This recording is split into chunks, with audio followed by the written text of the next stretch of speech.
Welcome to this lecture. In this lecture, we'll test our XSS skill in this advanced website, which is XSS game websites. So you can simply go to this link and you will just get this website. So you do not need to just log into this page in order to just test your XSS skill. You simply go to the level 1 and you will just get this page. So let's see, we'll just pass the query here. I'll say just hello. So I'll just press search and you could see hello has been reflected. That means we'll just need to pass something instead of hello. So we have done this many times, so I'll just pass here alert of 1 and I'll just close my script. So when I just close my script, then you will see we have got this pop-up saying congratulations, you executed the alert. So let's go to the advanced, to the next level. So we have got the next level here. So this one is quite interesting. So let's see. Let's first clear all the post for me, and here you have to just go to the hint. So here is the hint. So you can simply take this hint if you want. So you could see that we have the 2 hint and 3 hint, and you could see what we have seen here. So entering a script tag on this level will not work. So let's see by just typing the script and alert of 1 and simply passing the script, and let's see if this works or not. So let's see this status. So if you just pass this script, then it is invisible in our post. That means the script won't work over here. So we have to make the content. So because it is saying here something like the content, so content is visible, and if you just talk about the content, it is the HTML tag. So we have to make our payload that will be injected inside the HTML tag. So anything that comes on your mind when we talk about the HTML is the event. That means we have to wrap our XSS code, or basically JavaScript code, inside the HTML tag, and that is possible with the event. So I'll just make the image tag to do for this, and I'll say src. Let me say anything over here. So let me say foo, and now on error.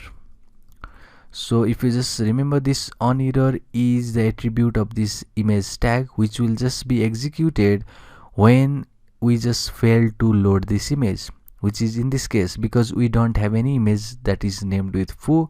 That means this event will be executed, and when this event will be triggered, I want to get the alert.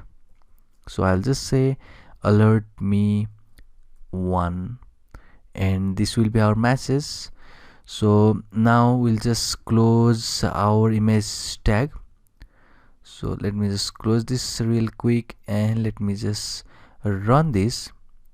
Then you could see the pop-up saying congratulations. So what we just did here was, you could see this, that the image has not been loaded because we don't have any image. So on error will be executed, and in the on error event we just made our alert message to be executed.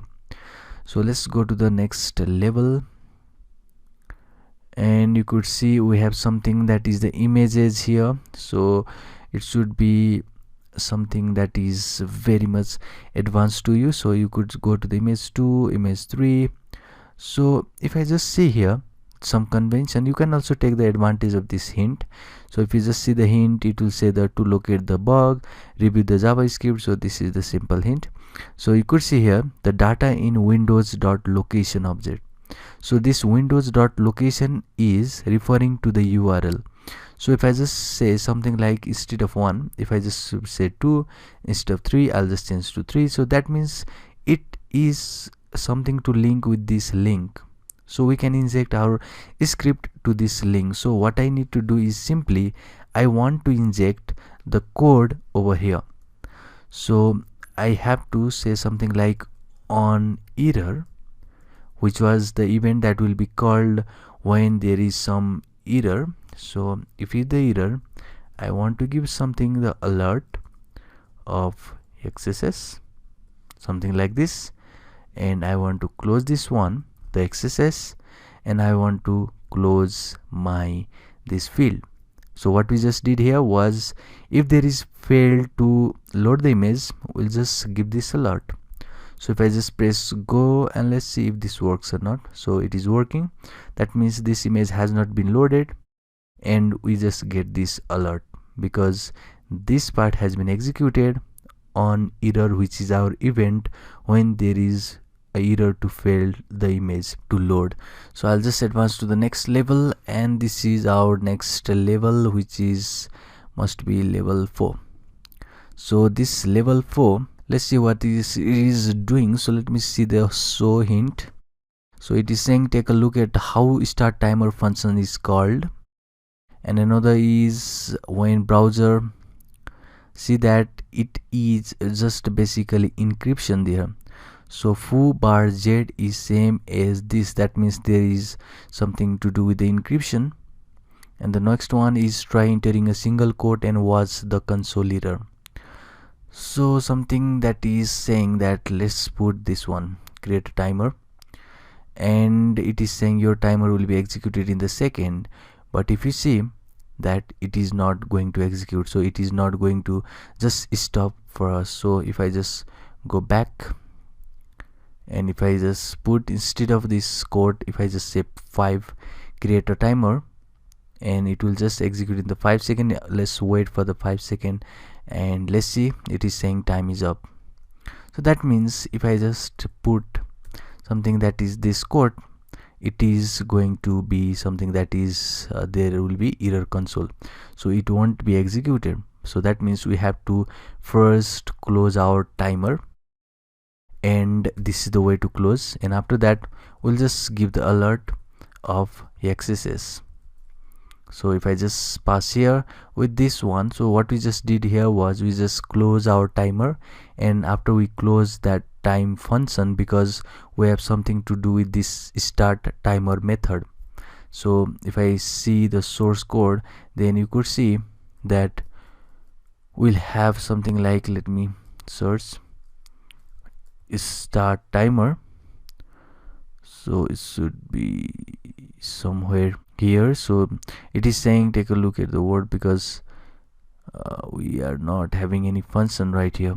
So it is just the way to show us that there should be close of this function. First function should be closed, that is start timer, and after that we'll just execute this alert. So let's see if this works. So it is working perfectly, and basically what we just did here was we just closed first start timer method, and after that we just made our XSS attack, which was basically this XSS message alert. So let's go to the another challenge here. So now we are in this simple challenge again. So let's see how this work.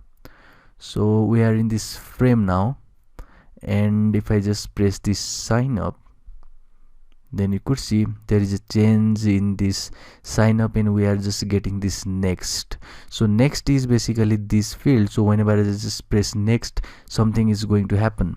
So instead of confirm, I have to change to the JavaScript code. So let's open my Sublime first, and here what you need to do is, first of all, you have to just do something like make the JavaScript code to execute with the encryption. So let me just search for HTML URL encoding, and here is a encoding reference. Let's go here,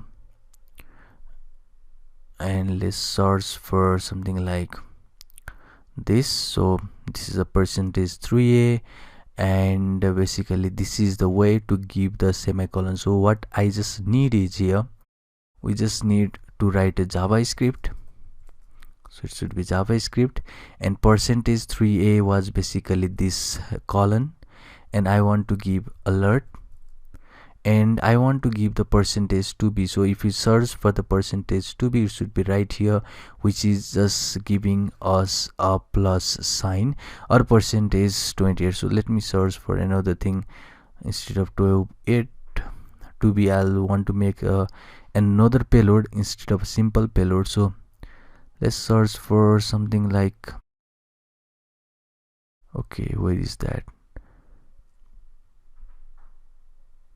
Look, it is here because we want to just open that for the alert, and percentage 27 is for this.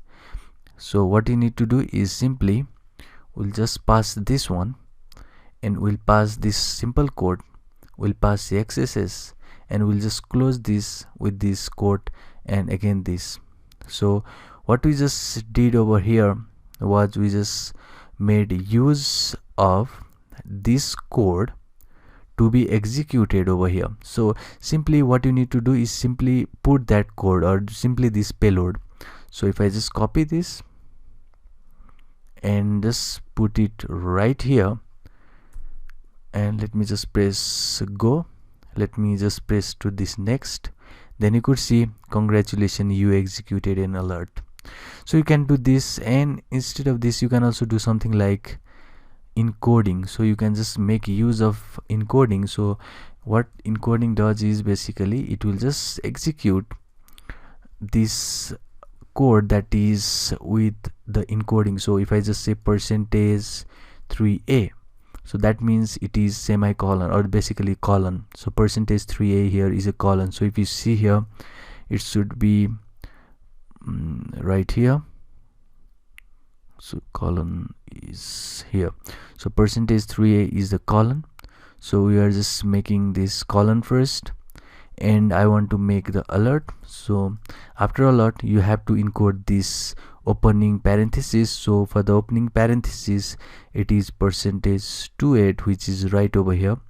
So you will just encode it with percentage 28, and you have to encode this one code. So if you see here, it is percentage 27. So I'll just encode it with percentage 27, and similar goes for this, that is closing the code, which is same as percentage 27, and the closing parenthesis has the encoding of percentage 29. So you can simply use this, copy this one, go back and simply put here. So you can paste it. Let's press go, let's press next, then you could see we just get the same alert. So let's go to the next level now. So this is the another challenge, which is the last challenge of here. So we can see that there is a link over here saying that gadget.js, which is the file, and we have the message right at the down that it's saying loaded gadget from this gadget.js file. That means it has to do something with this link. So what if I just remove this part? So instead of this, because this has been reflected right over here, if you see this static gadget.js has reflected right over here. So instead of this, let me just remove all of this. Let's press go and see what happens. Okay, let me just press go. Nothing is happening. Okay, let me refresh this page again. So let me just remove all of this. Let me press go.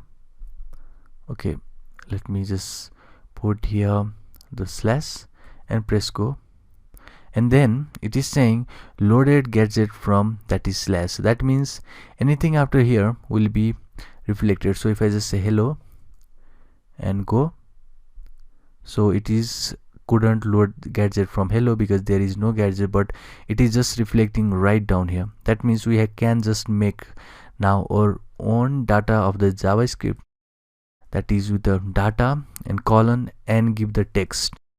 I want to make the text that would be plain, and after that we'll just make the alert message. So I want to give the alert of 1, and now when I just press go, you could see that we get this execution. So what we just did here was we see for the reflection on the pages and the data, which is basically the way to just inject our code inside this frame. So we just made our own alert message to be injected in this reflected XSS attack. So this is the way to just do. So you can also see this hint if you just want to get some reference. So it is saying, see how the value of location fragment. So basically this was the fragment where after this slash influences the URL. So anything you put after this hash was reflected right down here. So we made use of that vulnerabilities to see our data in the plain format, which is our JavaScript code. So when you just press go, it is reflected right here. So we have completed our challenges, that is 6 challenges over here. So well done. So now let's see for more challenges in the upcoming lecture. See you in the next one.